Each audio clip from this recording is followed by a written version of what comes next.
Okay, so today we are continuing the topic of exploring the soul.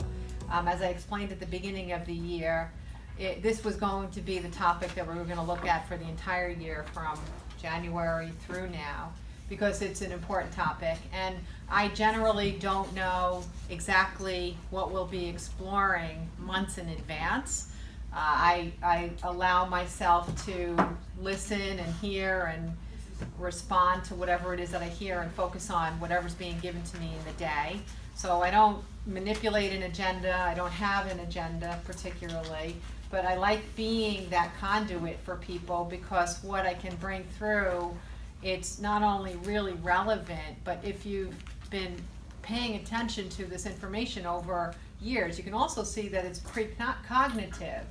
That when I say something here, maybe you can't necessarily identify with how it fits into your life at this moment, but then all of a sudden, a year later, 3 months later, 5 years later, it clicks in that what I said years ago from this conduit, it's resonating because it's relevant.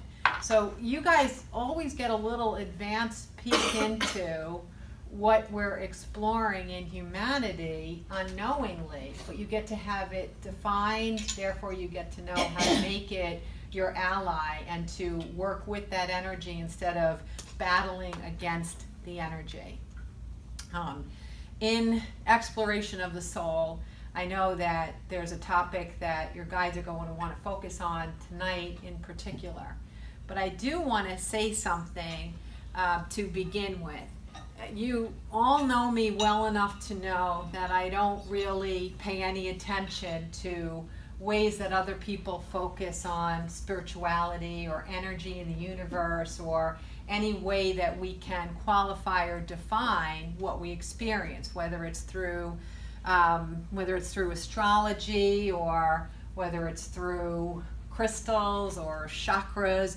I don't explore or use any of that language, which is fine, because there's thousands of vehicles or infinite vehicles to the same knowledge.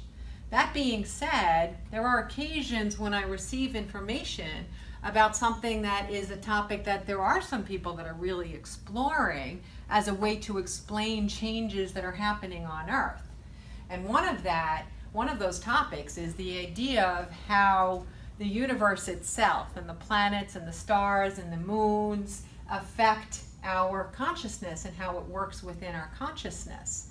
And I have made note that the month of September this year has been, there's been a shift in the energy of the universe. The way that we can validate that that shift is happening is that we have experiential knowledge through Garvey and Irma and a lunar eclipse and a solar eclipse, and probably people have been seeing some maybe a little bit unusual or out of character behaviors among the people that we think we can predict a little bit more than we have been able to predict them lately. So you have some evidence. It might not be that scientific, but at least you can see and sink your teeth into the idea that there is an energetic shift that's happening right now. Now, what I'm going to help you to understand is why this is happening, but how we can make this our asset instead of making it our enemy. The shifts are going to happen. The universe is just a little tiny bit bigger than us. Even though we are the universe, it still has a little bit more energy than we have as individuals. So you want to work with the flow of the energetic changes instead of working against it. So I want to explain something, and some of it is a synthesis of things that I have been talking about for a lot of years. Humanity is growing. We're opening to a new positive level of awareness at an accelerated rate. At an accelerated rate is the part that's a little bit hard to wrap your head around, because we can understand something that is happening and we can follow the line of how something is increasing. But when it happens at an accelerated pace, that means given a certain period of time, it happens exponentially more quickly than it did happen before. So the growth that we experienced in the year 0 to the year 1000, well, growth was 1000 to 2000, it's like, whoa, look what's going on here. And then all of a sudden, 1900 hit. And instead of looking at things in terms of 1,000 years growth, we were experiencing growth in decades rather than hundreds of years or thousands of years. People have now had the ability to see the world change around them within multiple times throughout one lifetime, where you used to have some kind of constancy. You know, it might be a little something new and it was talked about for a decade.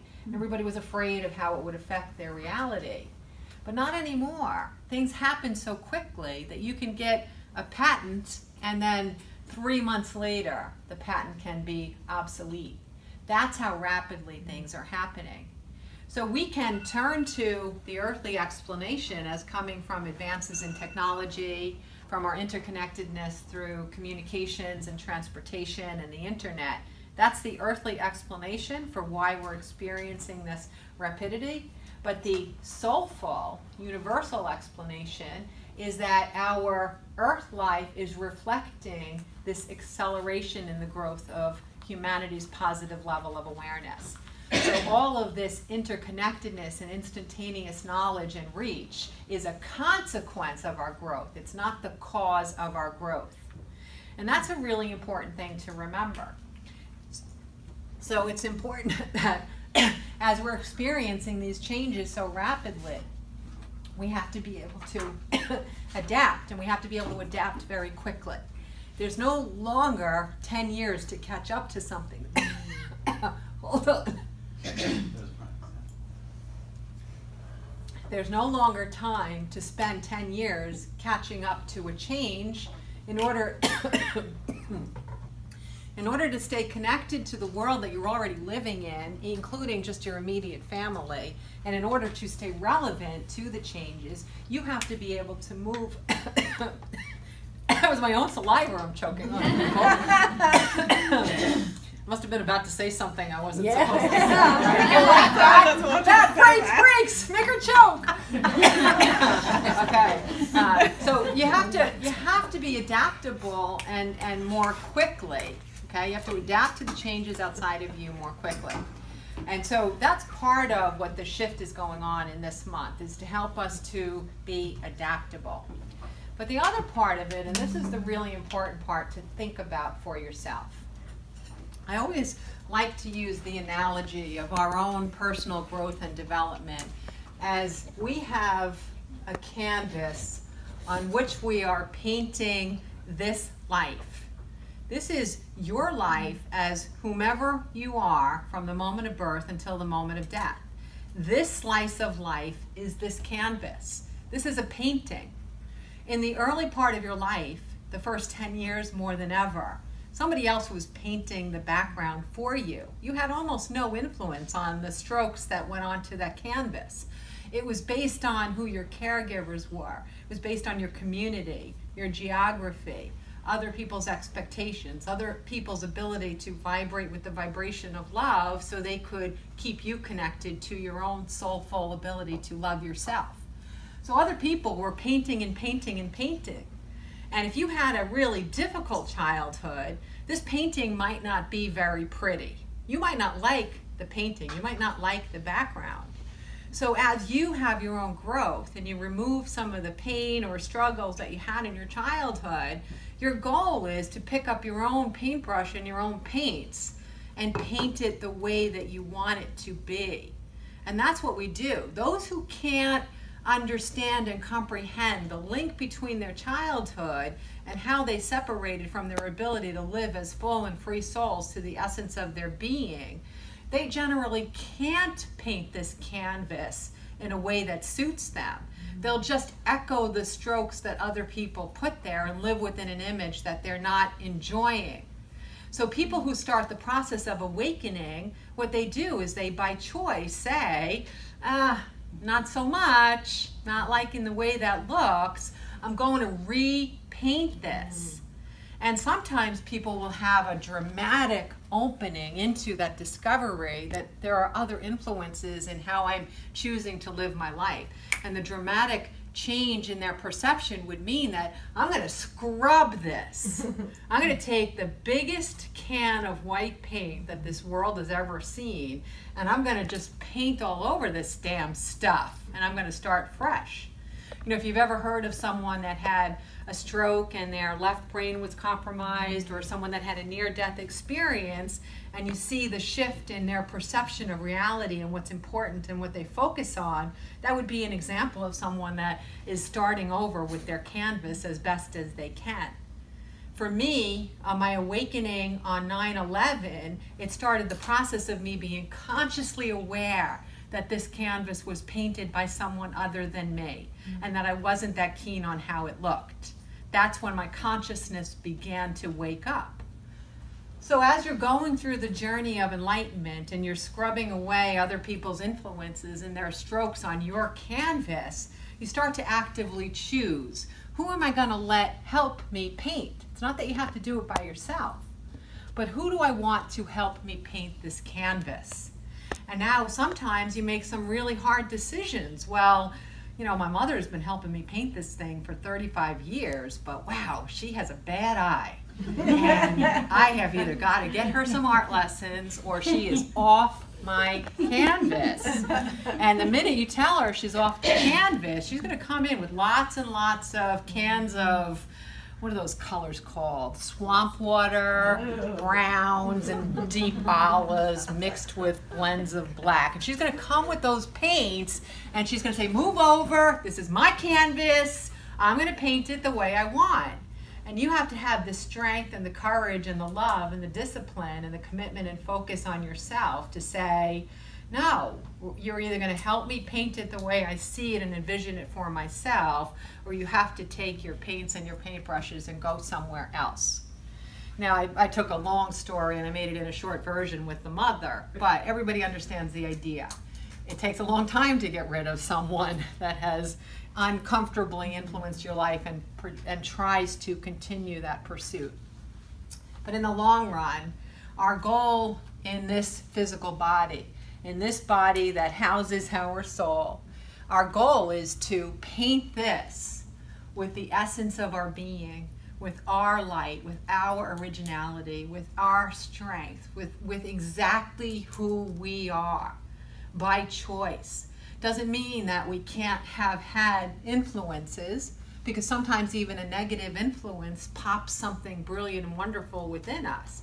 But then we've also had positive influences as well. And they'll help us with making this beautiful, rich canvas, because it's nice to co-create. Now, let's get back to the energy of September 2017. Humanity has been accelerating in the process of enlightenment. However, the process is going a little faster than humans can catch up to. So what's happening is that we're seeing these incredible divides between how people are perceiving reality, okay? There's a greater separation between people's ideas of what's right and what's wrong and what's good and what's bad. And these are separating us rather than uniting us.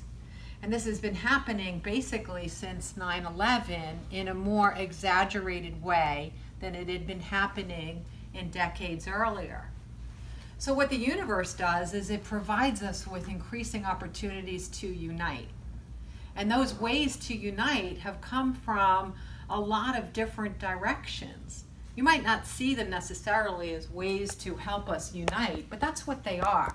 They have a lot of other values and a lot of other meanings, but the overriding purpose is to help us to unite and to focus on what matters instead of what is insignificant or superfluous. So look at, since 2001, some of those changes that have happened.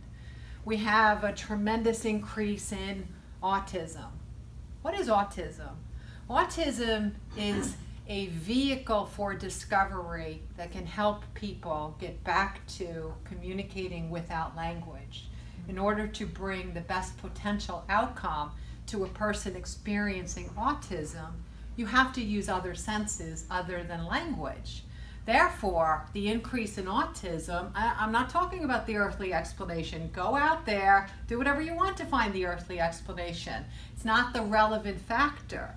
But what it's doing for humanity is giving us an opportunity to have a lot of people say there are ways to connect without language. The way we used to connect, sharing consciousness, being, looking, touching, feeling, sensing, intuiting. We all have the capability of doing that, but we have been conditioned out of that sense. So autism is giving us an opportunity to reconnect with that sense. So what else has happened? What else has happened? We have terrorism. Oh yeah, that's a fun topic, right? How does that help us unite? It gives us the idea that, number one, we have a commonality. In our country, regardless of political party or affiliation, we can believe that we need to, quote unquote, fight against a common enemy. The purpose of it is to help us to unite once again and to see the similarities rather than the differences. You know, if we can't use these examples that are coming up to help us grow the way our souls are wanting us to grow collectively, then more opportunities are going to come up. And one of those next opportunities is extremes in weather conditions. We can debate global warming. I don't have a problem debating global warming. I'm happy to debate global warming.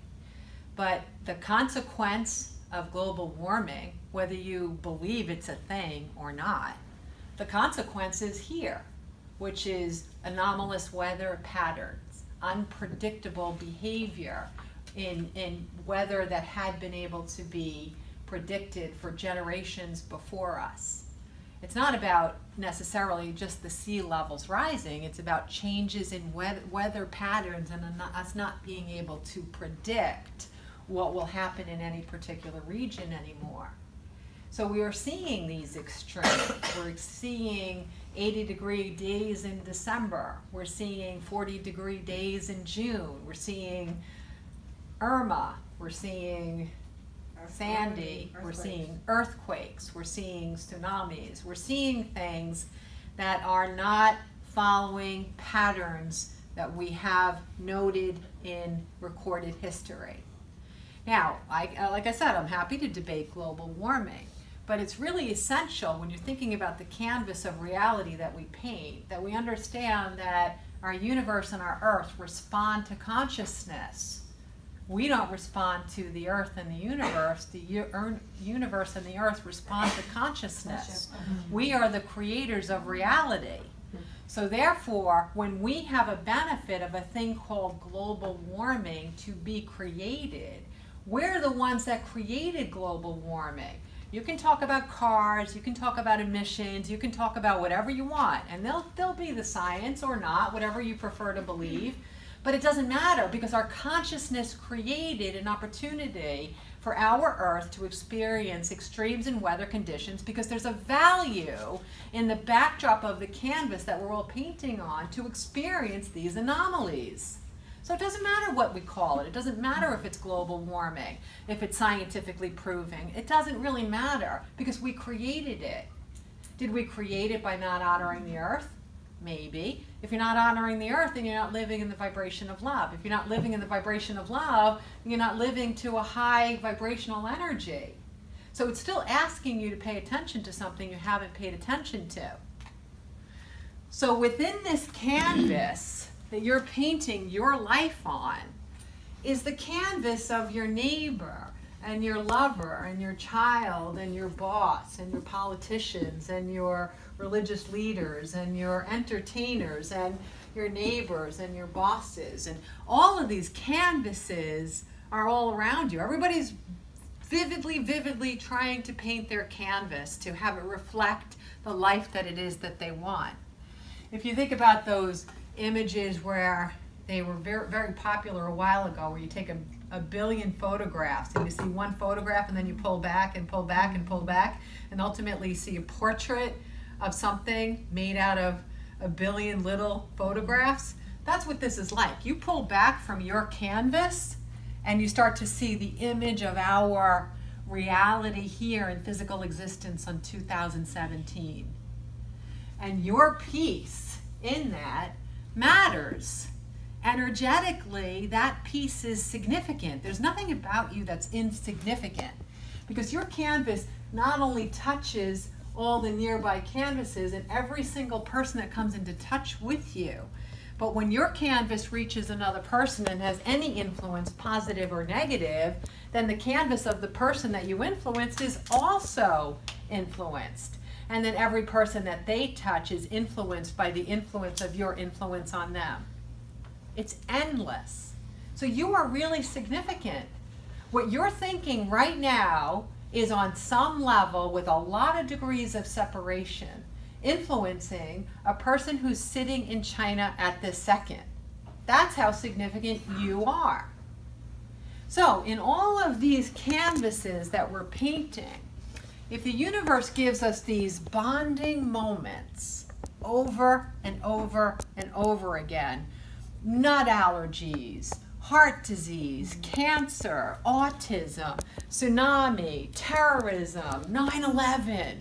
If we're being given all of these things as gifts, as opportunities to awaken, to enjoy the process of accelerated enlightenment, and to get to the side where we understand what the hell we're doing here, and if we can't take those opportunities and shift what it is that we're thinking, then at some point the universe says, all right, what we're going to have to do is we're going to have to start clearing the big canvas.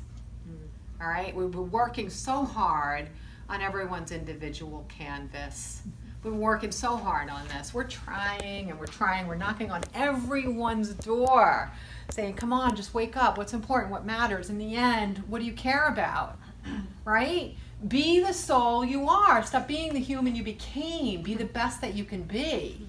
So the universe is like, all right, we're knocking, we're knocking, we're knocking. We got to get these people to catch up to where the energy is going in the process of accelerated enlightenment. So let's just strip the canvas. Let's strip it. Everything that they thought they knew, we're going to take it away and make them unknow it. So you think you live in Orlando? You're free from a hurricane? No, sorry. You think you live in wherever and you're never going to have an earthquake? No.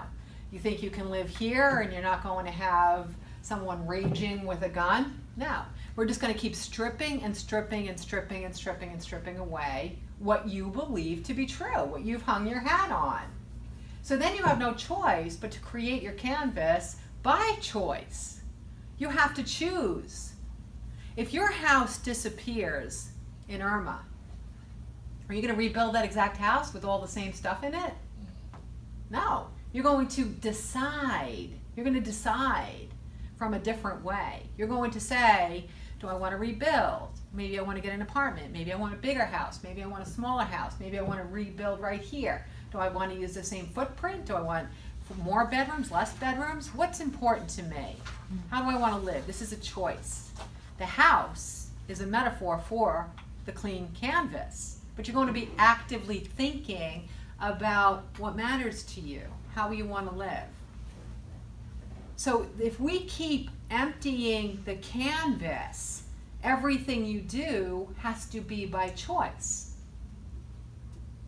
So another example is if the retail world is shifting. We can all see that. Online shopping is completely changing the face of brick and mortar retail.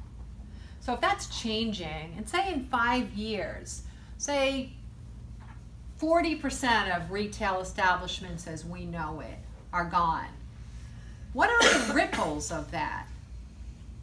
It's not just that there's empty stores and landlords who own those buildings that aren't getting rent and they don't know who else to rent them to. But what happened to the retail jobs? What happened to people that are in college in a marketing retail program right now? What about people that are in merchandising? What about people that see their whole lives being in opening up their own retail store? How do they now reimagine their entire future? What if this has been their life for 35 years? Now how do they reimagine it? No one's giving them an alternative, so they have to, by choice, reimagine their entire future. And if 40% of retail as we know it goes out of business, that's a lot of people reimagining. Where are they going to go? What are they going to get absorbed into? What are they going to create? How are they going to respond? So each person, their canvas has been cleared. But if it's 40% of all retail, that's a heck of a lot of clearing of our collective canvas as well. This isn't someone else's issue or change. This is all of our change. This is a change we will all experience. Now, back when our process of accelerated enlightenment was going more slowly, or the process of enlightenment was going more slowly, changes like this happened. Yes, it's very hard to get a job as a coal miner today.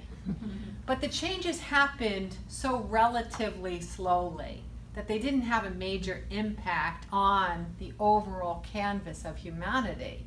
It was little pieces. Those individuals strive to paint a new reality for themselves, but we were pretty isolated from the shifts as they happened. And even bigger shifts, the textile industry moving over to China or India, even bigger changes that you would think would have more of an ability to knock on your door, they haven't really affected us, have they? Your clothing is as inexpensive now as it was in the 1970s. So how has that really affected your life? It hasn't really affected your life unless you worked in textiles or manufacturing. So these changes that are coming up, you're not going to be isolated. They are going to influence us just the same way Irma influenced people that thought they could never be affected by a hurricane. And that's what's happening in the shift of September 2017. We're being given an opportunity. We're being given an opportunity to step into what we have been welcomed into for the last 17 years. Now we're being asked to decide, are you in or are you out? No more warm-ups, no more prep, no more, I'm growing, I'm really trying to become more spiritual. I'm doing the best I can. Those days are done. You had 16 years to do that. It's over. The prep is over. It is over. This is it. This is not a drill. This is no longer a time to take your time learning to be who and what it is you are. This is it. This is it. This is what you've been prepping for. It's right here, right now. It's here. So how do you do that? A long time ago, I've always had people ask me about personality and characteristics. Do you have them throughout multiple lives? Does your personality remain the same? And I've been able to peek at thousands and thousands of past lives of people now, and sometimes in incredibly scientific ways.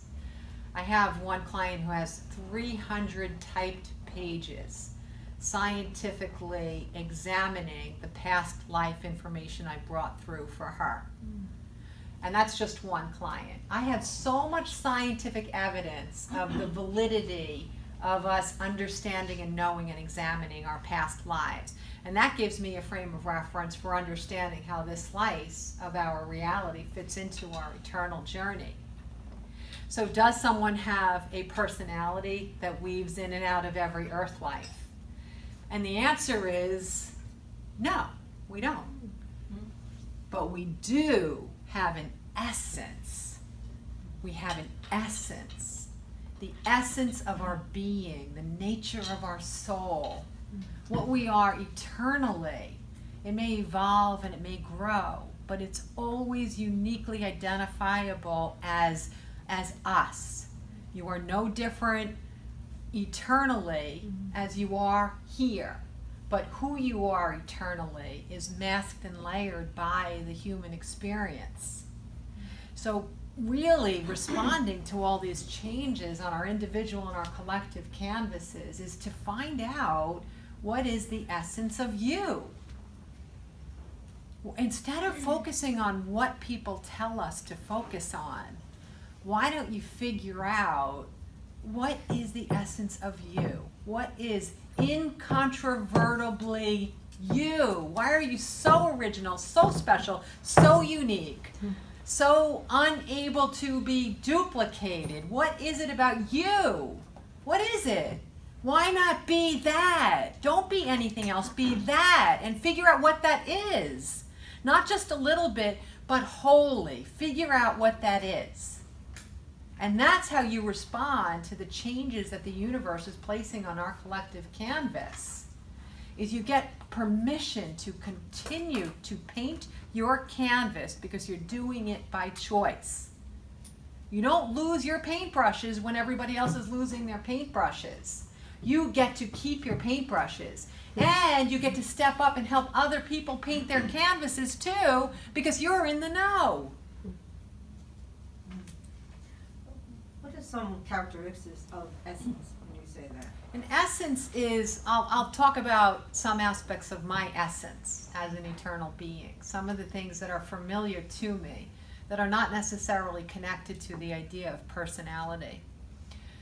In the energy realm, I still have this incredible feeling of awe for really small things that other souls might overlook or just insignificant to them. It's not that they're saying that they don't like them. It's just not a curiosity that they have. So every earth life I've been in and I've witnessed, and when I'm in the energy realm without a body, I get to see this essence of me is this, wow, that's so cool. Wow, that's neat. Oh, wow, look at that. That stays with me no matter how much hardship I experience in every life. That one bit of wow stays with me. Another thing is that I found I have a preference for how I travel with souls on earth and off earth. And my preference is I prefer either having solo exploration, exploring with one other soul, or two, or three, or four. My preference is to be in small groups. I expand when I'm in that environment, in every earth life and in the energy realm. When I'm with bigger groups of souls, even in the energy realm, it's not that I'm not happy. I'm still happy in the energy realm. We're always happy in the energy realm. But I don't feel as excited. I don't feel as connected to the experience. It doesn't feel as intimate to me personally. So that's a part of my essence. So I'm not a Las Vegas person. You know, if I want to let the universe paint my canvas of reality for me, I'm going to buy into that going to Vegas is a great thing. Everybody has to go there, take money, enjoy it, go to the shows, drink, gamble, do it all. And that's what the world tells me I should do and I should like. But I've learned that that's not a measure of my essence. If I fly out to Vegas with you, that's cool, I'll do it. If you pay for my ticket. But once we're out there, I'm going to go for a walk. And I'm going to walk and walk and walk until I find something awesome. And I guarantee it's going to be in the desert. It's not going to be in a building. So that's me. So I'm not going to fake being in a room with people gambling and drinking, which is great for people that like it, but I'm not going to fake it and say that this is a good time for me. So my essence is that I prefer not being in crowds. Even in the energy realm, my preference is to be in smaller groups. And we all have these. We all have these essences, these things that stay consistently. One of the fun things about being a developing soul is that we get to experiment and have an earth life where we go completely counter to our essence. And we usually wind up being pretty miserable. But then when we return home, we're like, what the hell was I thinking? You know? Come on. Really. Now you got to see in the absence of your essence what life is really like. So just enjoy your essence and boot it up next time a little faster in the earth life and you'll have a better time. Right? So, of course, we get to experience in our bodies what it's like to be in the absence of our essence, or to not know how to bring our essence forth and to allow it to grow and breathe and be.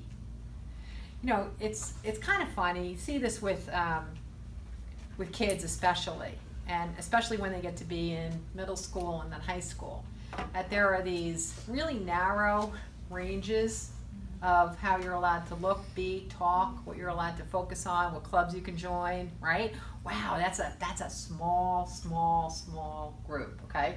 If I went in and made a speech in a high school today, the second I say neat, I lost half the audience. Right. So that's a narrow, it's a narrow focus. It's neat that it's a narrow focus, but I would lose them. So in that narrow focus, what happens is people are culturally conditioned to not be allowed to remember what their essence is. So the breaking out of other people's expectations or limits or boxes that they draw around us, the breaking out of it becomes a little bit harder to do. I've had plenty of clients who said F it to the box when they were in high school, and I'm telling you, high school was a bitch. But after high school, it really got better because they already decided not to conform to other people's expectations of who they're supposed to be or how they're supposed to dress or what their preferences should be about anything. And so when they step into their 20s and other people are shriveling up and shrinking, they're like, yeah, this is great. And then they're hiring all those other people from high school, which works out really great for everybody. Okay, we keep them off the streets and we get to be our essence. But that's how this goes. High school is just an exaggerated version of what we're doing to each other all the time about what we can be and how we're supposed to look and how we're supposed to feel. I realized that as my self-love grew in those 2 years that I was taking off all the masks and layers of my human journey, I realized that there were some quirks to my personality that weren't always going to be easy for other people to live with. But my self-love really started to not care. And I am a little different than a lot of people. I'm fuel for poking fun at. A lot of people make fun of me on a regular basis. And I honestly did this. One day I said to my kids, I said, I'm going to seriously and honestly, today, for one day, I am going to be not weird at all, at all, right? And my son turned to me and says, Mom, by you saying that, do you know you already blew it? That's great. Starting now, blew it again. All right, so I am weird, and I don't care, and I don't apologize to anyone. And I don't have to convert anyone to be my weirdness. I generally don't explain my jokes. And if you come along and you want me to be in your vicinity, that's fine. But if I'm too odd for you, I'm really, really, really, really okay with that too. I really am. Okay? Because if you don't laugh at my jokes, I probably don't think you're much fun to be with anyway. So there you have it. We're all good. But you know, it's funny how when you start to be yourself, you realize how the world is not set up for you to be yourself. And when you watch other people trying really hard to be themselves, what they're really doing is they're creating a fictitious version of themselves and putting it in your face because they think that just being different makes them themselves. So even when we're seeing, oh my gosh, she's so unique, she's so original, they're usually forcing themselves into this expression that doesn't really even exist, right? But someone that really just is the essence of their being, it's very, very, very, very uncommon. It's very uncommon. It's very uncommon. Exploration of the soul comes in, is really understanding how to paint your canvas in a way that it reflects your essence, the essence of your being. I want to tell you a really quick little story. I have a client, she and her family, they're all like genius scientists. And I've done sessions with everybody in the family. And The first time I ever did a session with her son, a lot I don't open up until I talk to the person. I can get a lot if I'm communicating with someone, but there's like this permission thing going on. I'm never going to violate anyone's privacy during a session. So I have to have a sense that the soul gives me permission to talk about something before I will talk about it. Does everyone understand that? So this is the first time I'm doing a session with the boy. I know him really well through my clients, but I don't know him. So I do a session and boom, so much opens up. It was like, wow, this is really cool. And the first thing that I get is he's got this real high science labby job in Manhattan. Works for a really brilliant firm, and he does really important work. And I'm getting this, and he's perfectly qualified to do it. And as I'm trying to talk to him about career advancement and where he wants to go next and should he get another PhD, I'm trying to talk to him about all these sensible decisions. And the only thing I get is I see him on an island with a spear and a coconut. And I can't get the image out of my head. And we're going and we're going. I'm trying not to, because this is his first time actually talking with me. He has faith in what I do because of his family, but he's got to learn firsthand. He's a 27-year-old kid. He's got to have faith in me directly. So I'm not going to tell him about the coconut and the spear as we're talking about a PhD at Columbia, right? So finally, I'm so damn distracted by the tropical winds and the palm trees. I finally say to him, I say, listen, your guides are giving me an image, and it's distracting for me to keep seeing the image without being able to interpret it for you. So can we just talk about that for 1 second, and we'll get back to the PhD? And he's like, sure, what's the image? So I tell him the image, and I heard the most audible sigh of relief I've ever heard on the phone. And I was like, well, why did you sigh? Are you overdue for a vacation? I know why he sighed. Why did you sigh? Are you overdue for a vacation? And he says that's just the best image I've heard in years. And so we talked more. The whole direction changed, and instead of talking about the PhD at Columbia, we only started talking about choice and simplification and what's his essence and what does he truly want. Not what his dad wants, but what does he want? And as we started to talk about it, he was able to discover for himself that this high stress, very, very high stress life that he had manufactured for himself in Manhattan was the antithesis of the essence of his being. Wow. Did not get a thank you card from the father. I was going to say, did you get fired? The father did not send me a thank you. Some people just really are not appreciative. Not at all. I was doing a group session with a bunch of kids that just graduated from college. We met quarterly to help them launch from college life into adulthood. So try that out. And we're doing a session, and this girl, she had graduated college and she was in law school. She was in a really good law school, and I'm reading her, and I get, wow, I don't know if she's in law school all the time, but I'm getting, as I'm reading her, I'm like, just do anything, but just don't become a lawyer. That's what I'm getting in the reading. And I can't say this out loud because I now have to, I got to try to be graceful with people, right? You got to kind of put a little feeler out there. I'm not going to say, you're thinking about your future. Your guides are saying you can do anything on the planet, just don't become a lawyer, right? So I don't say it, but I start to say, well, what's your undergrad? What are you thinking about doing next? Because I have a feeling that your guides are trying to suggest that there's a place for you that you're going to feel really compatible with your soul's intention, and there's another one that might not be. And so she's like, all right, just lay it on me. What is it? I said, well, I can see the field of psychology or psychiatry being something that would be really outstanding for you. And then there's another field, let's say law, that might be a little bit more repressing. And so she's like, well, I'm in law school, and I hate it. And she's like, one of the reasons that I'm here in this group was to figure out what the hell I'm doing. How am I going to manage being a lawyer for the rest of my life, because I really hate it. I'm like, all right, well, this opens up us up to some conversation. So during the next 6 months or so, she dropped out of law school. She went back to school to get her PhD in psychology. And thank you, no.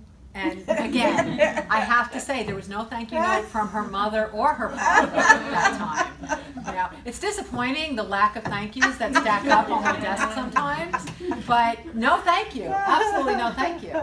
And it was really fascinating to watch her, because as soon as she got permission to do this thing that was going to piss off her parents, she's thriving. I'm not going to tell you what state she lives in, but she has a radio show, a psychology radio show, but like mainstream, and she hosts it, and it's actually kind of like pretty popular, and she's thrilled. She's so happy. Her family's caught up to her. There's no longer a picture of me on the dartboard in their house.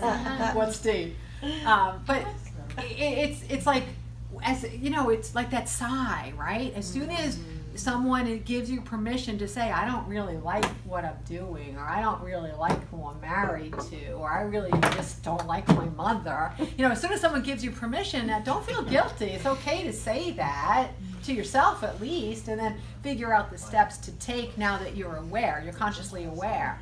Being unaware doesn't help anybody. You can still stay with that husband or wife, or you could stay with that job, or you could stay with that mother, but at least you're aware that you're choosing to stay, right? It's a big difference than being there because you think you have to, or you're guilted into it. So consciousness of your essence is the key. And I'm going to give you, this is something that I've been hearing from the guides today, but here's, what time is it? I could talk for 24 hours right now. I'm going to tell you something that I've been hearing a lot from the guides today that they wanted me to share with you tonight. And because I know I'm going to get caught up in it, I'm going to give you a break now, because I know I won't give you a break if I start. So I will give you a break. And I want to say a big thank you to one of our beautiful guests here, Sue, who these are actually fresh from the oven. Wow. Fresh from the oven. They're still warm. There's condensation on them. I had a choice. I could have gone like that, and nobody, nothing to see here. But I'm making a choice to share my happiness with you. So thank you, Sue. So in addition to having coffee and water and my books and other stuff back there, you can also share with cookies. So thank you, Sue. And we'll be back in 10 minutes because I have a lot to say. Feeling good? Much better. Much better? We're going to see if you're where you left off. Let's see if I remember where I left off. Maybe something new will come to me. Yeah. It's been a while. Yeah, I never know. Very important. What are the guys want to share? Hey, everyone.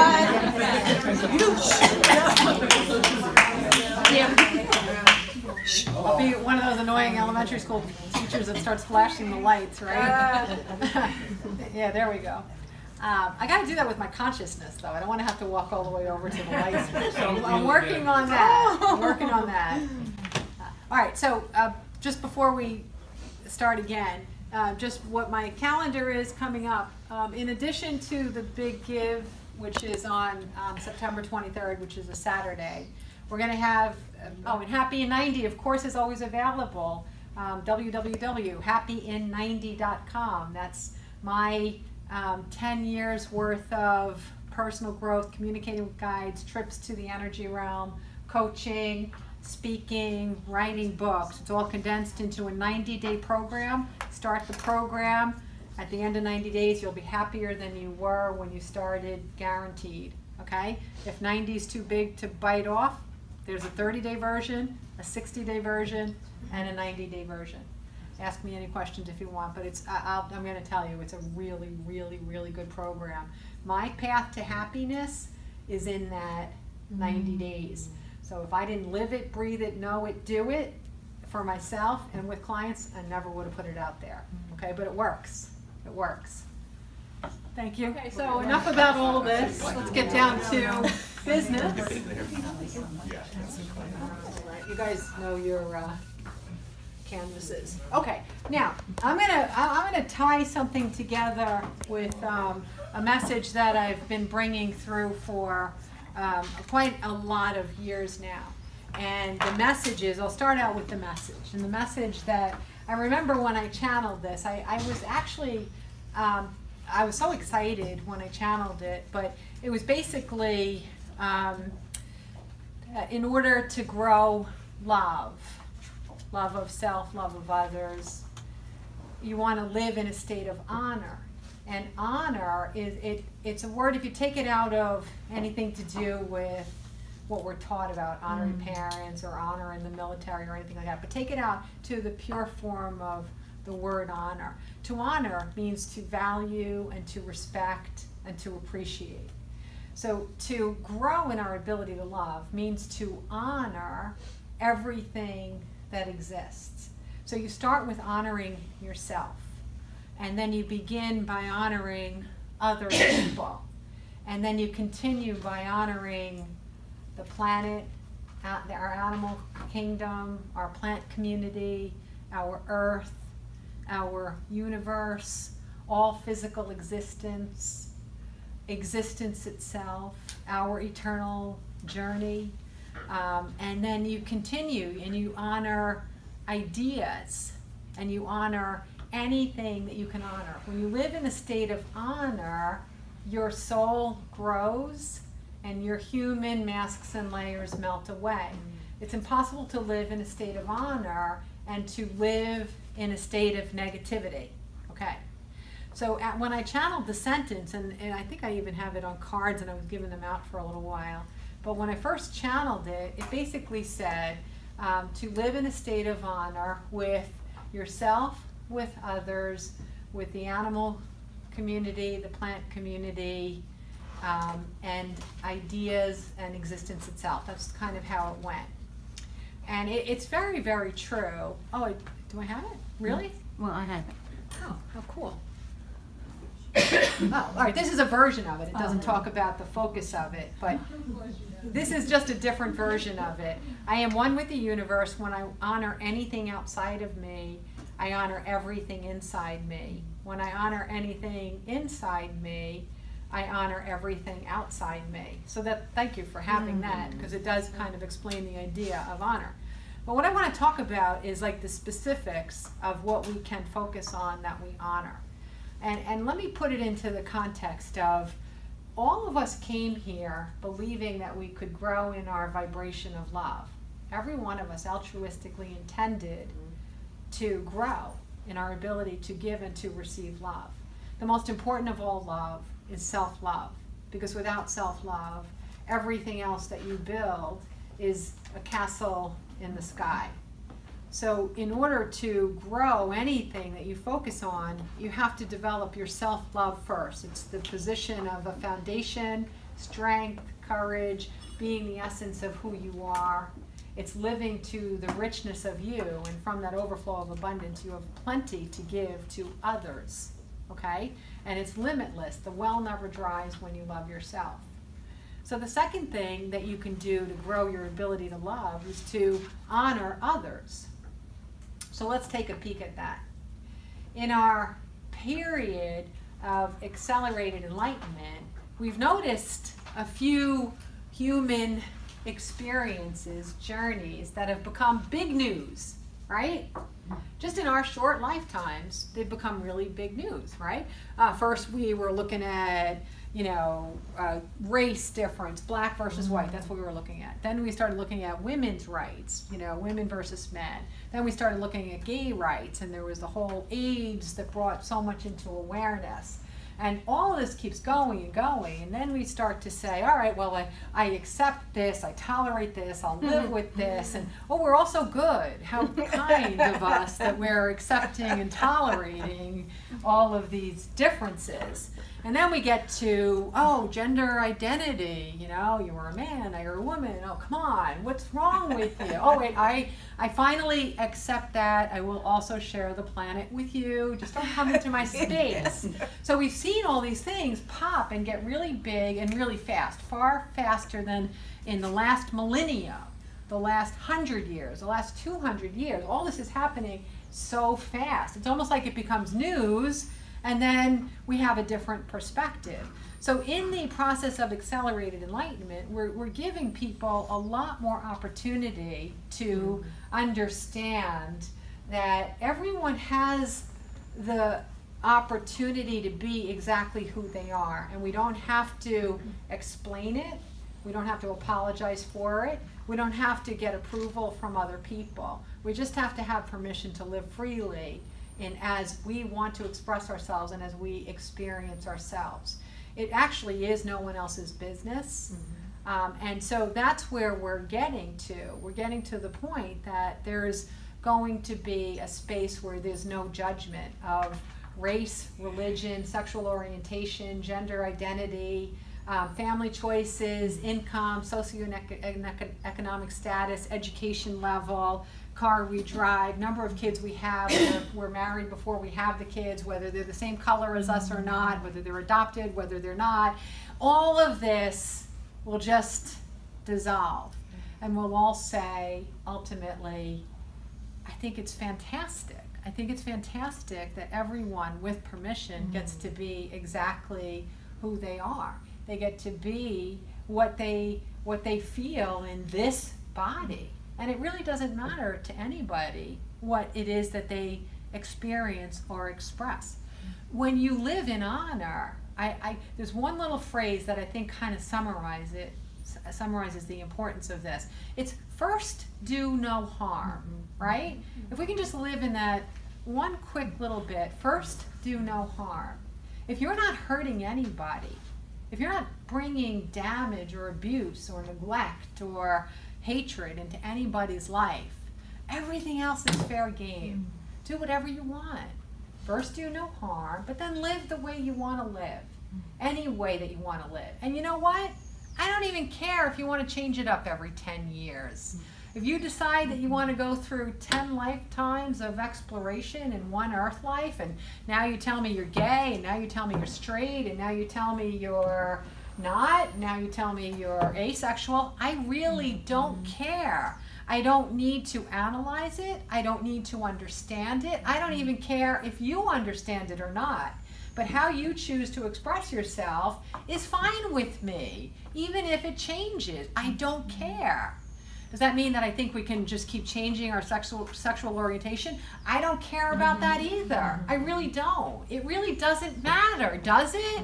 In the energy realm, we don't give a shit about anybody's sexual orientation or preferences. We just don't care because it's not relevant. But on Earth, the only thing we should care about is first do no harm. Live in honor. First do no harm. Don't hurt people. Don't be hurtful. And when you judge people, you are hurting them whether you're verbal or not. If you judge people, you are hurtful. So first do no harm by being mindful of your own judgment. You know, when I started this journey, for some reason I had this lane in which I created, I don't know how, because I had a pretty crummy childhood and I didn't really have a frame of reference. But I created this lane that was relatively judgment-free in comparison to most people. I don't know why. I just had this sense that it didn't feel good if I judged anybody for anything. So all the basics that I just rattled off, it's never been an issue for me, and it's been incomprehensible to me in my entire life how anyone else could ever have an issue with it. That's my lane. But as I was growing and developing, and I set out this goal for myself, I wanted to become the least judgmental person I'd ever met. That was my goal. I didn't want to fake it. I wanted to be it. I wanted to be it. And it wasn't to prove anything to anybody, except that I wanted to experience the vibration of what it felt like to live without judgment. And I did it. And it took me I concentrated on it. And it took me, it sounds like a short time, but I had started from a pretty decent place to begin with. It took me 5 months, and I wasn't going to stop until I was there. And the way that I did it, the way I set it up for myself, was that I was going to take whom I characterized as the most reprehensible, unlovable, hateable, detestable person that ever walked on this earth. And I was going to choose who that was for me, someone that was still alive, and I was going to, every single day of my life, try to feel love for that person. Mm-hmm. For 5, I did this by myself. I didn't tell anyone because I didn't want anyone's opinion, and I didn't want anyone telling me that it was stupid. I didn't want anyone knowing what I was doing. I set that goal up for myself, and I wasn't going to stop. I didn't know how long it would take. I thought it might take my whole life. Mm-hmm. And every single day I tried, and every single day I failed. Every single day. It got to the point that this object, the metaphor for my personal hatred epitomized in this one human, I felt like I was living and breathing and eating with him 24 hours a day, because that's how important it was to me that I be able to feel love for him as a way of releasing judgment. I'd already known everyone's doing the best that they can within their level of awareness. I already knew part of his childhood, so I knew why he was so, pardon my French, I'll just say effed up. I knew that, so it wasn't a big leap to go from the knowledge of how he became the human that he became and to see how his path went awry. It was easy to see. I got it. The cause, the effect. I got it. I had a messed up childhood too. I know the imprint it had on me for a long time. So I didn't have a problem with the philosophy of it. I just couldn't feel any love, all right? So I did this day after day, and I actually, for the first time ever, I felt something that I've heard people describe as depression. Like I started to feel a lack of love for life because I was going through this, and I just couldn't feel any love for this human. And I'm like, all right, I'm just going to get through it. I'm going to keep doing it. I'm just going to keep doing it. I'm just going to keep doing it. One day, it was in August. I'd started late February. It was in August. Did the same thing I ever did. Imagined love, loved other people, put myself in a loving state, did every single thing. I've tried every trick in the book. And this one night, all of a sudden, I felt an overwhelming amount of love for that man. And I can remember it. I remember sobbing and sobbing and sobbing. And I remember feeling like the weight of the world was lifted from me, and I would never have any more issues or concerns because I was free. And I realized I was free of judgment. How could I ever judge anybody again if I could feel love for that man? And it worked, because from that minute on, I am not brought down by judging others. So in those forms of love and honor, first honor yourself and then honor others. The second most important of all of those is others. You know, I know that there's a lot of people that focus on animals or animal shelters or helping a particular plant species and make sure it doesn't go extinct. And I know that feels good and wonderful. But if you're watching out for a plant and you're being mean to somebody in your house, it doesn't cut it. It doesn't cut it. The other stuff is the backdrop for us painting our canvas of our soul. So yes, being good to a plant is certainly going to be better than not being good to a plant, but it doesn't replace also being loving to people, awesome. Right? That's awesome. And you know, I've had lots of clients, and I still do, that they withdraw from interpersonal relationships, and they do find a great love of an animal or something in nature. And yet, those who are my clients, they find their peace in this world, whether it's breeding horses, or it is gardening, or it is saving a species, or it's doing something like that. and they find peace in it. But in that peace, their hearts are expanding. They can't bring that to relationships with people because they were hurt so badly as children that they lost the trust factor. But their love is still growing, and they're not doing any harm to anyone. So that's good, because if you exercise the muscle of love enough, you might be able to use it on a person. You might be able to feel a little bit more safety. You might be able to let someone approach you or you to approach them. Or even expanding in that vibration of love and overcoming what someone took away from you when you were a kid can help you vibrate differently, that you start magnetizing in people that are trustworthy, that do have your back, that can love you and support you and appreciate you. So it's not that focusing on the planet or animals or anything, any natural resources, it's not that it's a bad thing, but it's not an instead thing, okay? It's not instead of. Let's get back to the love of others. All right, this is something that I get to see. I live in the most wonderful way that I get to draw in and magnetize in the highest vibrational people on the planet. I get to experience it. It comprises the majority of my life. I have a free pass for what most people experience in a kind of difficult life. I have a pass because I really don't have to deal with most of the things that anybody else is dealing with anymore. I have this carved out lane. I carved it out by changing who I am, changing how I see the world, and this is the universe's response to me. So I co-created it, but this still is the result. I know I get to live in a happier lane than most people live in. Yet, even when I'm watching people grow in their spiritual development and understand the things that it is that I talk about, I am now listening to people disparage one another because they're not spiritual enough.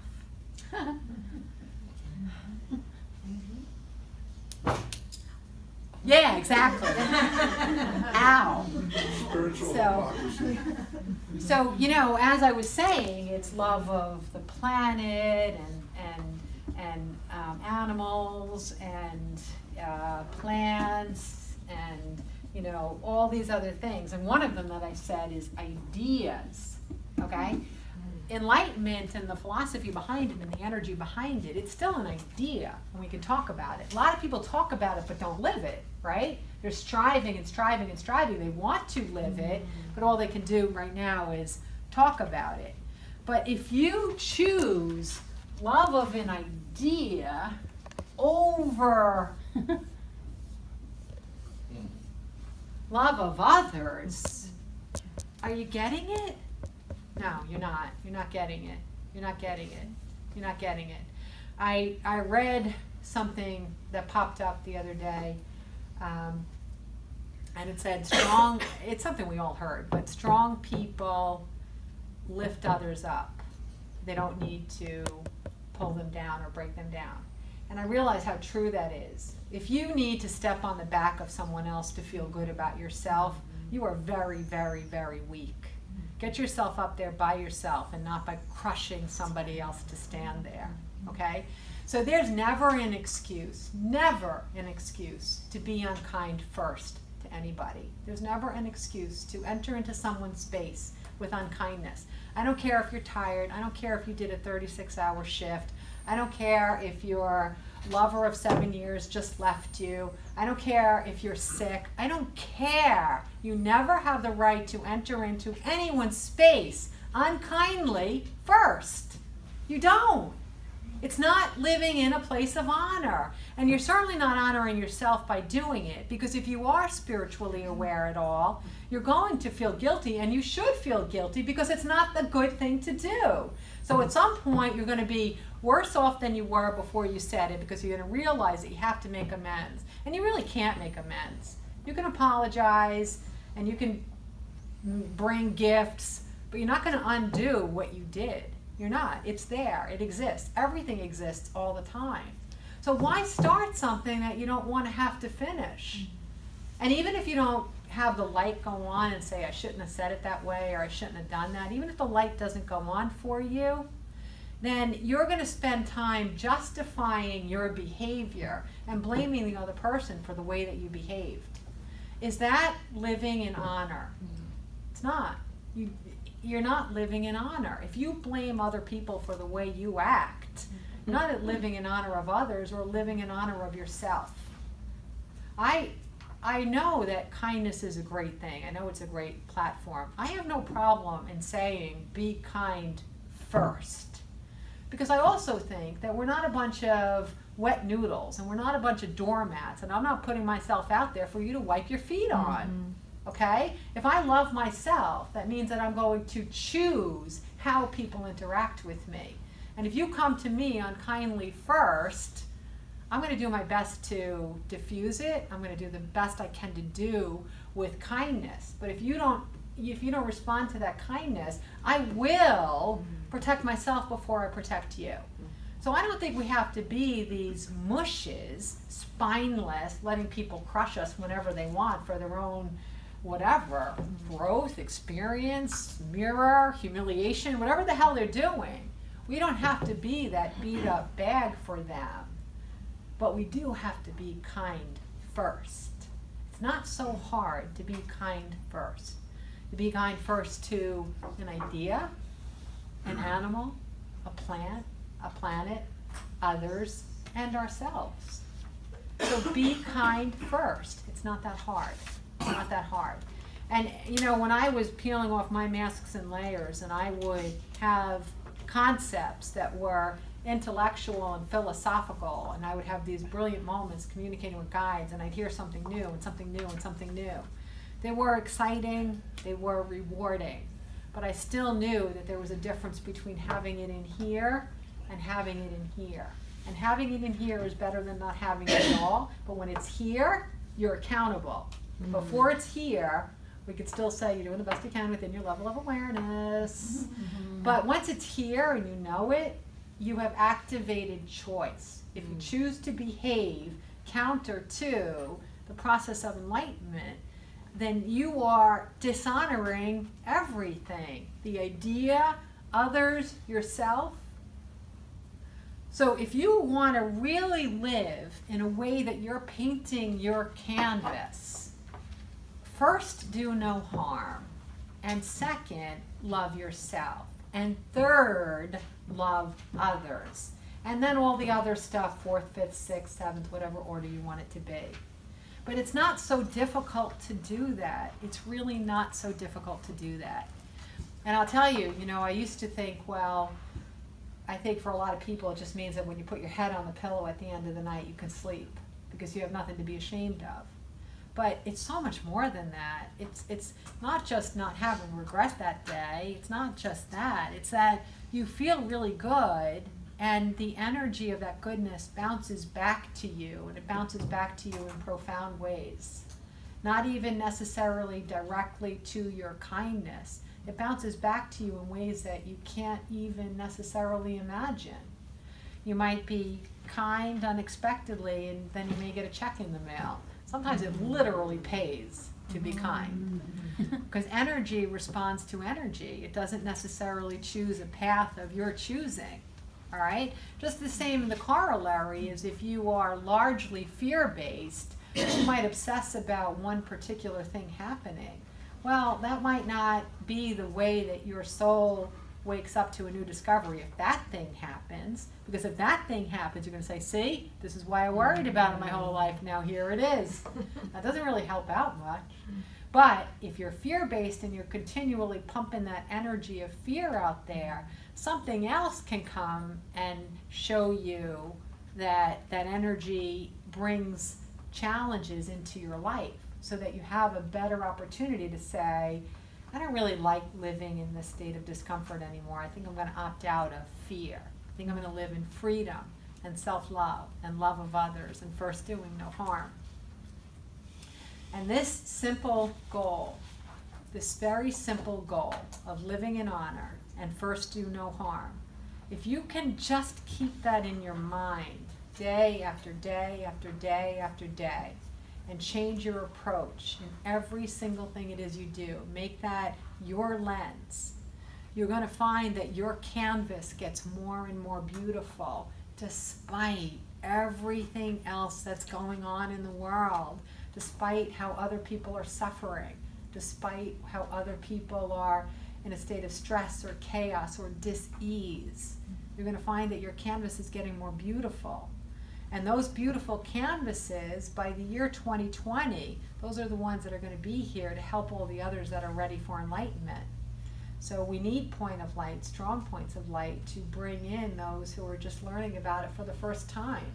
So you start painting your canvas as best as you can, intentionally and consciously now, for yourself, for others, and then down the road because of how humanity's canvas is changing.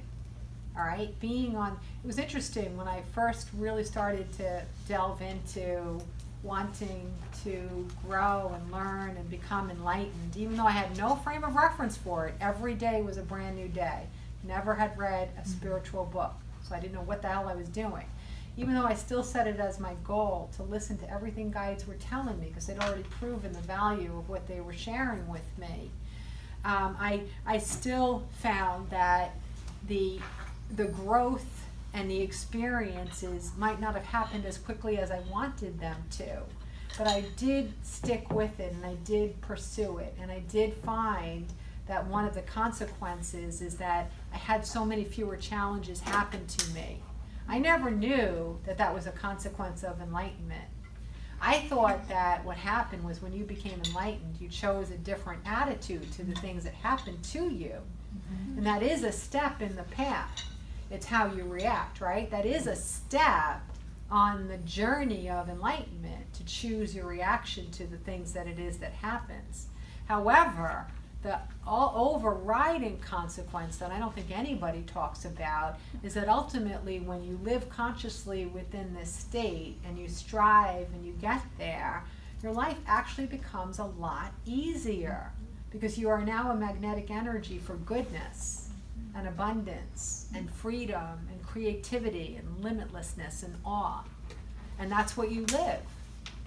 And so you're happy. You don't have to keep working at being happy anymore. You just are happy. Okay? We're all good? Okay. Be kind first. Be kind first. Okay. All right, now, I don't know what time it is. It's late. So what I'm going to... Huh? 8:55. Okay. As you all know, I'm going to take everybody's name who's in attendance tonight, and we might go a couple of minutes over. Did I? And we're going to... I wish I had a empty cup. Anybody have an empty cup? Is it really, really empty? Well, that's- Well, drink up. I'll just pour it on myself. I got it. One of the two, that was the second choice, right? So that was the second choice. All right, so I'm putting Sorry. all these names in a hat that looks like a cup. And if you don't mind staying a couple minutes late, I'll still do 2 readings. And thank you all for hearing out this concept tonight, That's okay? great. Thank you. I should get the Yeah, college thank you. credits Yes, listening to that. Yeah. All right, so the first one is a guest, James Bruno. Hello. Hi, James. Hello. How are you? I'm well, thank you. Good, good.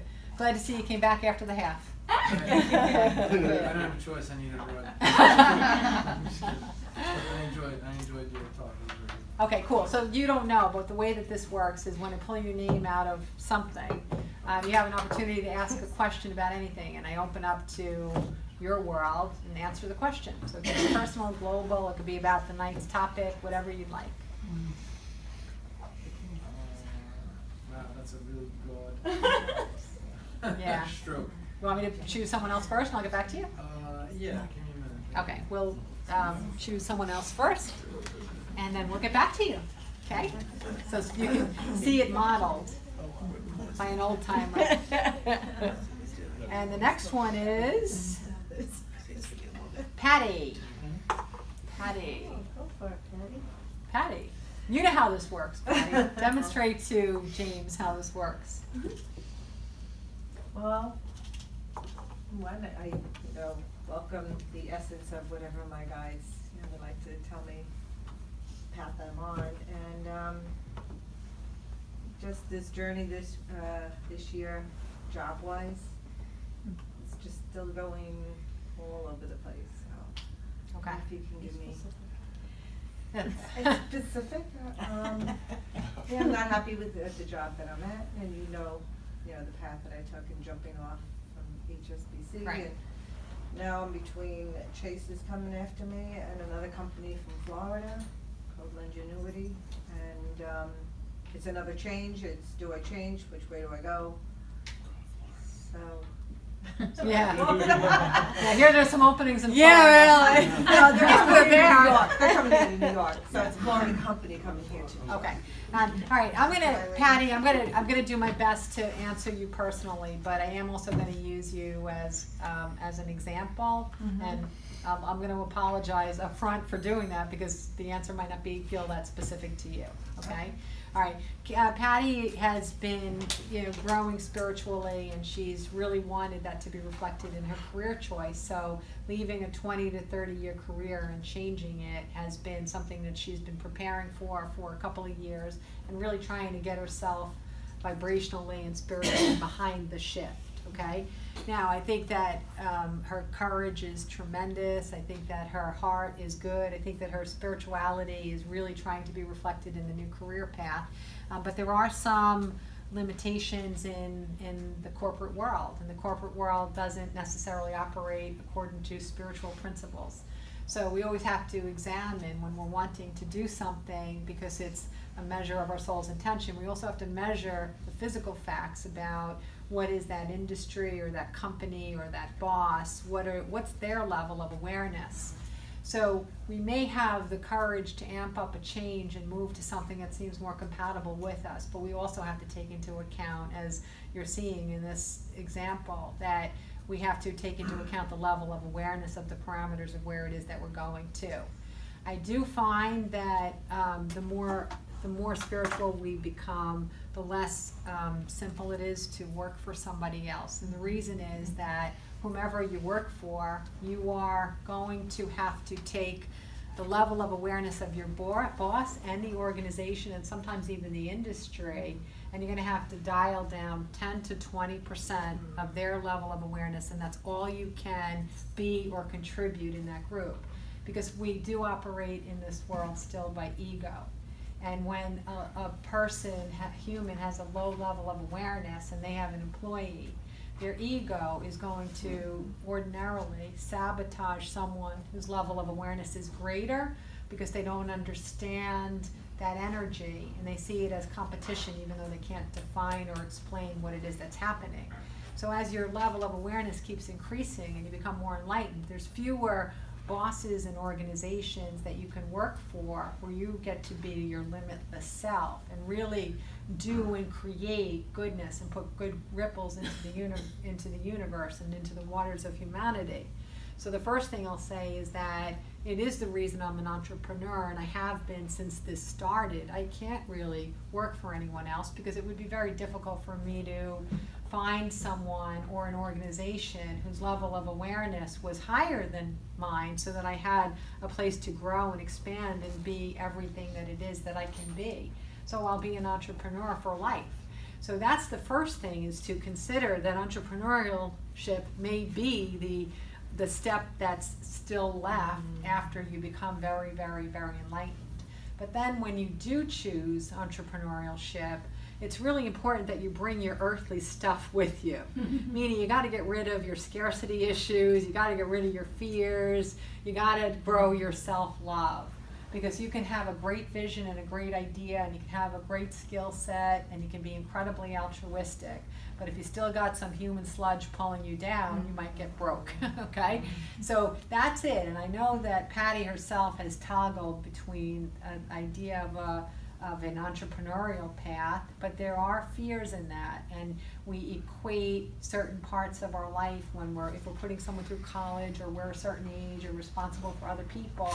We tend to say that it's important that we have some kind of predictable stability.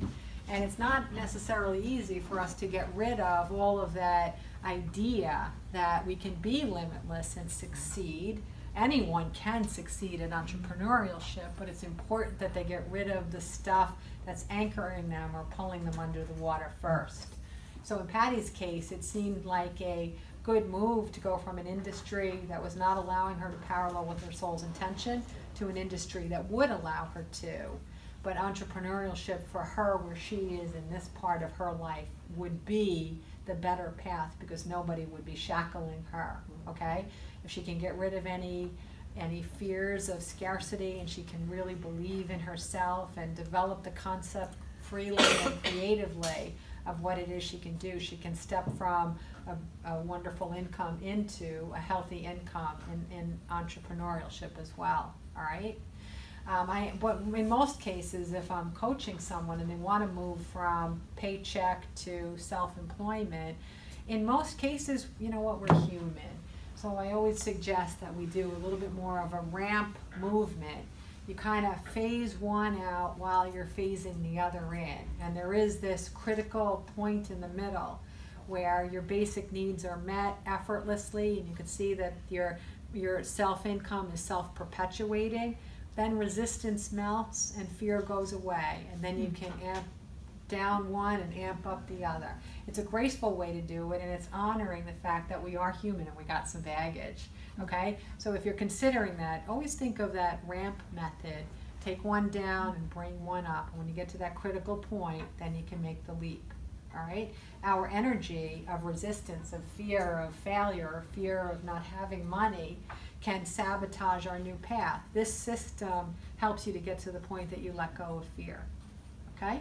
Can you just list all of the companies that, you know, like in the meantime? That I'm looking for. There are definitely some things that I would like to start at some point, like maybe by 2020. But you know what? I'm not going to go spending $1 million creating a website to do this. But what would be a great idea is for us to have a website where people are actually reporting on high vibrational energy organizations.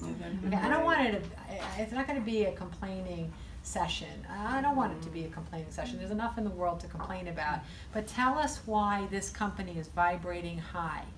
Whether it's your interpersonal relationship with them, something that they did specifically for you, or something that you're witnessing in the community, or something about how they are as an employer.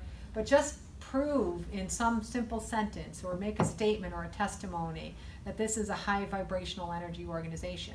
Because commerce is shifting, and ultimately, I can't tell you the exact year, but there will be a day, and hopefully soon, where any commerce or industry that's working toward making a profit, if they're not coming from the vibration of love, they will fail. The only way that's going to happen, if we accelerate that happening, is to only honor the organizations that are operating in the vibration of love. Okay? You can't emphasize the power of your dollar. Do not spend money with shitty companies. Just stop doing it. Don't spend money on 3.5 ounces of food packaged in a 20-ounce package. Don't do it. You're not honoring your planet. Don't do things that don't seem like they're living in a state of honor, okay? If you want to be living in the planet that you want to live in, if you want to be on a high vibrational earth, you got to do it with every step you take. I've said this before in this group. I'm amazed that at the peak of how many people were living in our house, a family of 5, and we're putting the garbage out twice a week, and we're putting one small can out. And we look up and down, well, a couple lives there, 3 people live there, and everybody else has like 3 or 4 garbage pails every time, 2 days a week. We're putting out like 1 pail once a week. And oftentimes the pail is half empty. And I'm like, why is that? It's because we live in honor. We're not buying packaging so a company can have a profit. We're buying product.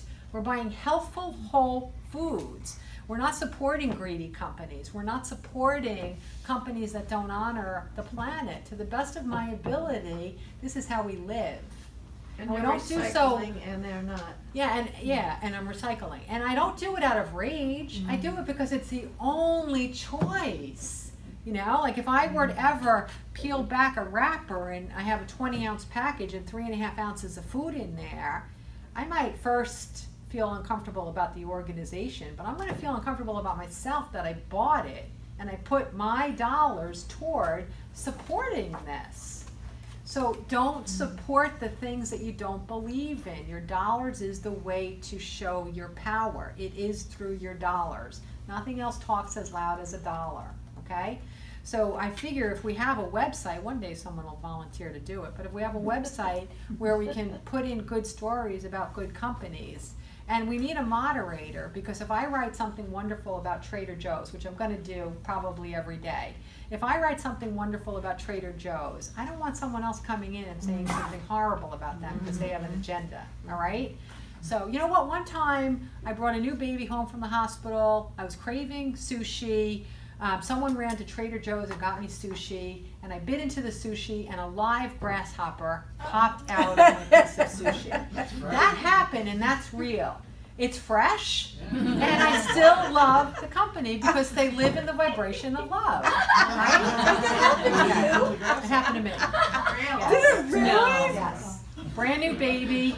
All I want is the damn fish, right? And the grasshopper jumps out of the sushi. The avatars are in Cambodia. So you know I love Trader Joe if I am still writing good things on our website. Definitely. But you know, listen, like even when if I'm coaching someone in a job search, if they want to stay in the same world that they live in, that's fine. You don't have to be some kind of superhero with your courage. Respect where you are. Yeah, you know, maybe try to get a little more courage up once in a while, but it's perfectly okay to accept where you are in this moment and strive a little bit. So you don't have to be dramatic about any of this, and you don't have to be judgmental of yourself over this. But even when I'm coaching someone to find a new company to work for, I said go to the business section and look for a good heart story about a company. Apply to that company. Don't apply to any other company but that company. Find another good heart story. Apply to that company. Find another good heart story and apply to that company.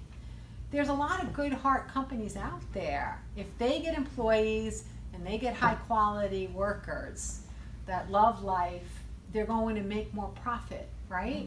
And those are the companies we want to succeed. So even though these crappy places, greedy places, inhumane places are going to go out of business, we will have a share in accelerating that process. We can have the right and the privilege to accelerate that process. Make the dinosaurs go away. They don't need to be in our society anymore, okay?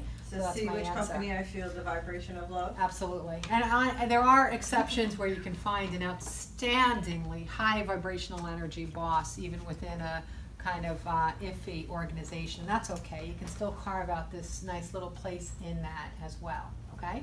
All right. And I also say show up as your best self at work and don't ever be less than your highest vibrational energy self, because you can affect things.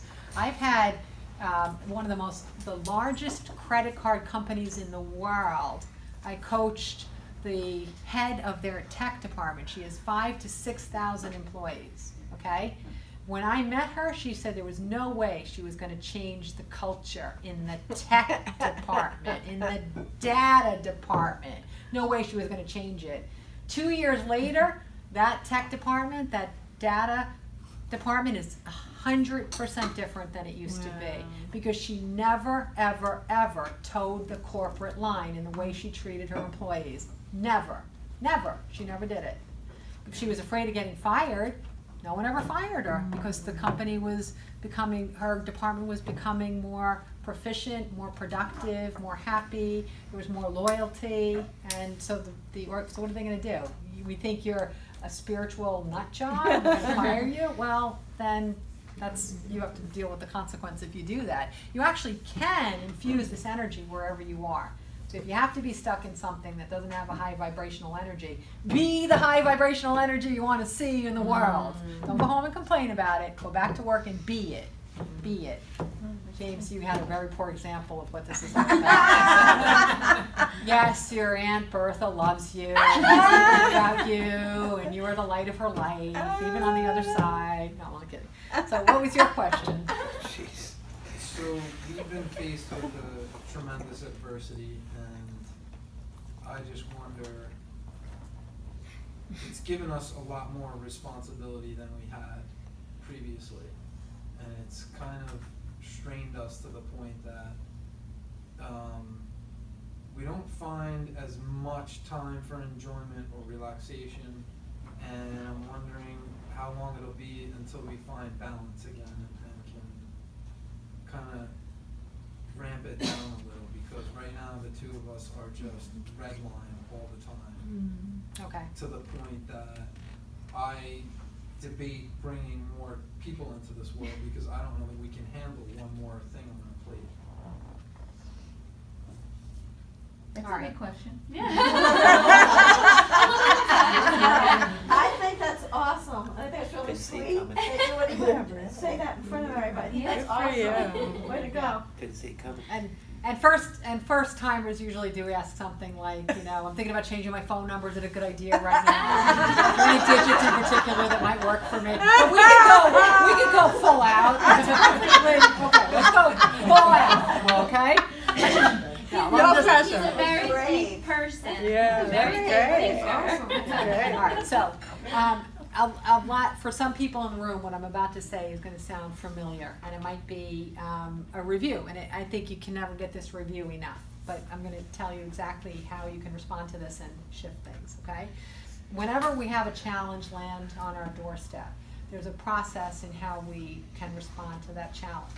Okay, most of us, do the best we can, or we react, or we might even elicit the worst vibration that we've ever had in our lives and stay in that vibration. But what the universe is really asking us to do is to take these steps. Number one, ask yourself, what benefit is there in this challenge? To you, to her, to each other, and to others. Okay? You might be able to find a little low-hanging fruit, like it's easy to answer, that there is actually a benefit in it, but it's not just about the easy-to-find answers. It's about contemplating it and sleeping on it and resting with it and giving yourself time to mull it over and let more and more answers emerge.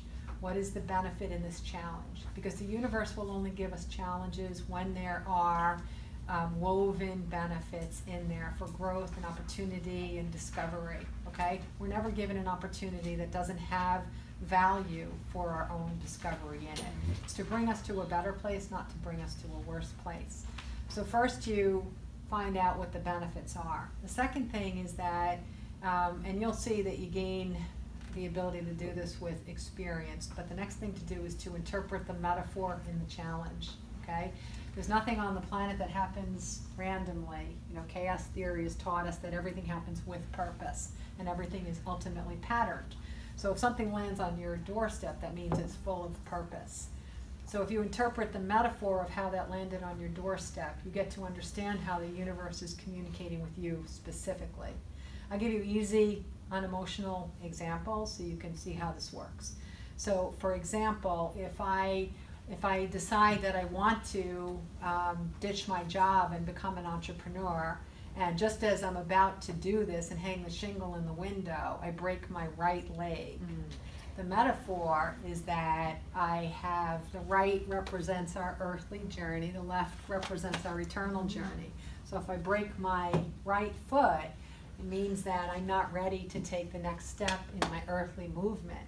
It's representing my fear, and it's also giving me permission to step back because I'm not quite ready to take that step, okay? Can you repeat that? Wow, I don't know if I can. Just Okay. about the right and the left thing? All right. Your left side represents your eternal journey, all of your eternal wisdom and knowledge. Okay, the way that you remember that is, if you think about the organs that are asymmetrical, the heart only appears on the left side, and the left side, the heart is metaphoric for soul and heart and creativity and love, okay? The right side represents our earthly existence, being human in a human body, So the way you remember that is that the liver only appears on the right side, which is the toxin removal center. So being human, there's a lot of toxins in being human. So that's how you remember it. So if you break your left foot, it means you're not listening to moving your direction in a way that you know is paralleling you with your soul's intention. You're not listening to that infinite wisdom within you. Okay, if you break your right foot, it means you're just on an earthly level, you're just not ready for that step. Okay? And in addition to breaking the foot, preventing you from putting the shingle up that day, you also get to bring in extra love and attention because people rally around people with broken foot, whatever, those things. So then you also get buoyed with a little extra love, and that could give you the courage that when the foot heals, you feel whole again, and then you can have the courage to put the shingle up. Follow me? All right, so another quick example would be your battery doesn't start in your car, all right? So it could be that your energy is depleted. It's that simple. So figure out why your energy is depleted. Are you taking on too much responsibility for other people? Can you give people their baskets back? Take it out of your basket and give it back to them and let them shoulder the responsibility? Do you need to infuse more imagination into your job life? You know, where is your energy depleted? Do you need to change how you are nourishing your body? Do you need to change some physical habit of taking care of the vessel? So every single thing that happens on earth happens very specifically to communicate with us, all right? Very specific. So first interpret the metaphor of the challenge, and second, find the benefits within the challenge.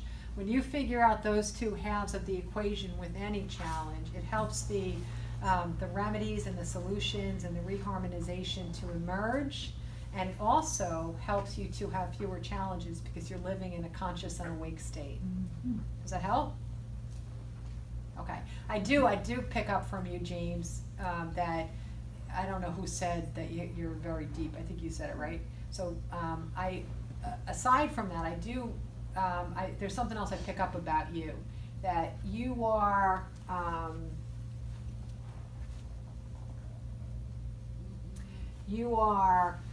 on the precipice of really doing exactly what it is that we're talking about tonight, becoming the essence of who you are and not apologizing to anyone for being that, okay? There's a similar vibrational energy between you and Kurt Cobain. Kurt Cobain refused to live as humans expected him to live, but he also burnt out because he couldn't assimilate into the human experience. You got a little bit of that in you, but you can choose to live harmoniously and comfortable, even though the human experience doesn't set us up always for being successfully the essence of our own being. You can choose it anyway and live very, very happily.